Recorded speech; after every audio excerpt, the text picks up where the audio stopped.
Imaginez un instant la scène, une jeune femme, d'une rare beauté, se promène dans les rues poussiéreuses d'un petit village musulman de Bondura.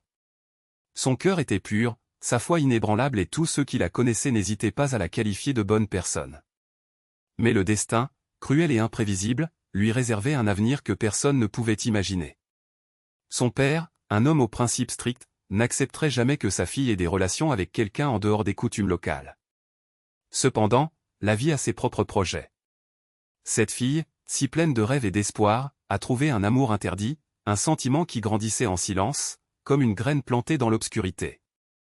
Et c'est ainsi, entre regards furtifs et promesses murmurées, qu'elle s'est livrée à une relation qui allait tout changer.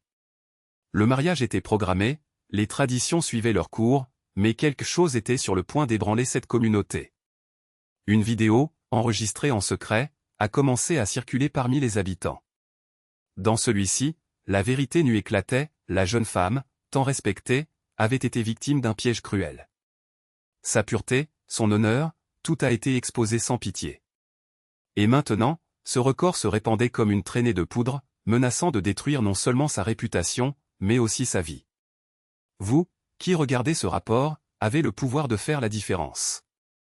Un simple like, un partage, un abonnement à la chaîne peuvent être le premier pas vers le rétablissement de la justice. 10 000 likes pourraient être le cri d'indignation que mérite cette histoire. 6 jeunes de ce village, émus par l'indignation, se mobilisent déjà. Ils savent que derrière cette tragédie se cache une vérité qui doit être révélée. Mais ce n'est pas l'histoire d'une seule femme. C'est l'histoire de nous tous, qui vivons dans une société où l'honneur est encore mesuré selon des normes dépassées. Où une vie peut être gâchée par une rumeur, par une vidéo, par un jugement hâtif. Où la parole d'un homme vaut plus que la dignité d'une femme. La jeune femme, autrefois pleine de vie, se cache désormais chez elle, rongée par la honte. Son père, un chef religieux respecté, ne peut pas faire face à la communauté. La mosquée, qui était autrefois leur refuge, ressemble désormais à une prison. Et pendant ce temps, les vrais coupables restent impunis, riant dans l'ombre, alors qu'une famille entière s'effondre. Mais il y a de l'espoir. Il y a ceux qui croient encore en la justice, qui ne restent pas silencieux face à l'injustice. Il y a celles et ceux qui se battent pour que cette histoire ne soit pas oubliée, pour que d'autres femmes ne subissent pas le même sort. Et vous pouvez faire partie de ce changement. À regarder jusqu'à la fin. Partagez. Laissez votre like. Faites entendre votre voix. Parce qu'en fin de compte, ce n'est pas seulement son histoire. C'est l'histoire de toutes les femmes qui ont été réduites au silence, jugées et condamnées sans droit à la défense. C'est l'histoire d'une société qui a besoin de se réveiller. Et si vous doutez encore de la puissance de votre action, rappelez-vous, un simple geste peut être le début d'une révolution. Ne tournez pas le dos à ce combat. Ne laissez pas les ténèbres gagner. Car au fond, nous savons tous que la vérité trouve toujours un chemin. Et c'est à nous de veiller à ce qu'elle soit entendue. Il ne s'agit pas seulement du récit d'une femme, mais du miroir de toutes celles dont la voix a été étouffée sous le poids du jugement des autres. C'est le portrait brut d'une réalité qui ne cesse de se répéter, celle de ceux qui se transforment en méchants avant même d'avoir eu la chance de s'expliquer. Et lorsque la vérité est déformée, lorsque les faits sont manipulés pour servir une version commode, ce n'est pas seulement une personne qui perd, c'est toute une société qui se corrompt.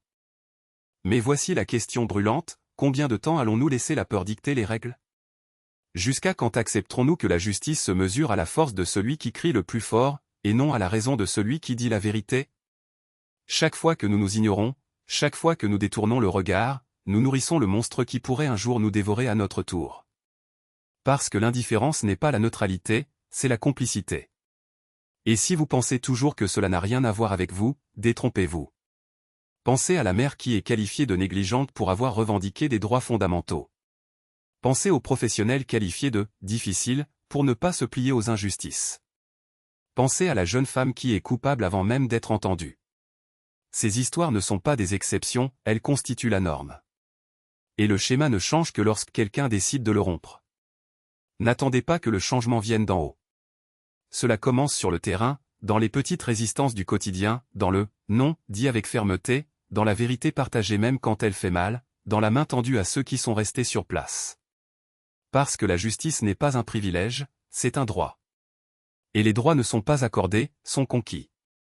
Avec des ongles, des dents et surtout avec le courage de ceux qui refusent d'être complices du silence. Le monde ne changera pas si nous continuons à attendre que quelqu'un le fasse à notre place. Cela change quand on décide qu'il n'y a plus de place pour le mensonge. Quand on comprend que l'empathie n'est pas une faiblesse, mais la seule force capable de désarmer la violence. Quand arrêterons-nous de nous demander « Pourquoi n'a-t-elle pas parlé plus tôt ?» et nous commençons à nous demander « Pourquoi personne ne l'a écouté ?» Alors choisissez. Choisissez si vous souhaitez faire partie de la solution ou continuer à alimenter le problème. Choisissez si vous préférez être la voix qui résonne ou l'écho qui se perd dans le vent. Car en fin de compte, l'histoire ne pardonne pas à ceux qui sont restés immobiles. Et votre choix d'aujourd'hui définira quel côté de cette histoire vous occuperez demain.